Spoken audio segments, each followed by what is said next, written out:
মেলাঘর বাজারের বিশিষ্ট ব্যবসায়ী বিশ্বজিৎ দেবনাথের নৃশংস হত্যার প্রতিবাদে এবং নেশামুক্ত সমাজ গঠনের লক্ষ্যে এক মৌন মিছিল এবং থানায় ডেপুটেশন সংগঠিত করল মেলাঘর বাজার ব্যবসায়ী সমিতি। এদিন বাজার ব্যবসায়ীরা মেলাঘর বাজার থেকে একটি মৌন মিছিল সংগঠিত করে মেলাঘর থানার সামনে এসে জড়ো হয়।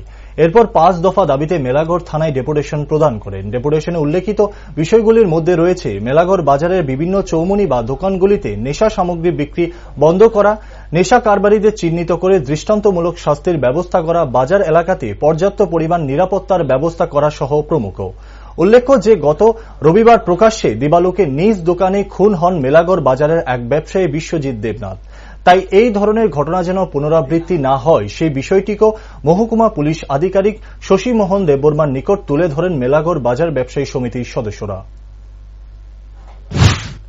আমাদের পাশের বাড়িতে আগুন লাগলে আমরা আনন্দে ঘুমানোর কোনো ব্যবস্থা নাই। পাশের বাড়িতে আগুন লাগার ফলে যে আমাদের বাড়িতে আগুন লাগতো না এরকম না, যার ফলে দেখা যাইতেছে যে আমাদের এই যে নেশার ব্যাপারটা, এই জিনিসটা যদি আমরা এখনই যদি সঠিকভাবে না ধরি, যেমন মেলাঘর স্কুল চৌমুনি, লালমিয়া চৌমুনি, পুষ্টবী চৌমুনি, পাটবাজার, তারপরে আপনার কিছু কিছু শহরের মধ্যে এমন কিছু বাড়িঘর আছে, যেমন স্কুল চৌমুনি তো মারাত্মক অবস্থা, সুইমিং পুলের সামনে খুব কঠিন অবস্থা। এগুলো যদি আপনারা যদি সেরকম ভাবে কঠিন ব্যবস্থা না নেন, তাহলে সমাজ ব্যবস্থা ভেঙে পড়বে।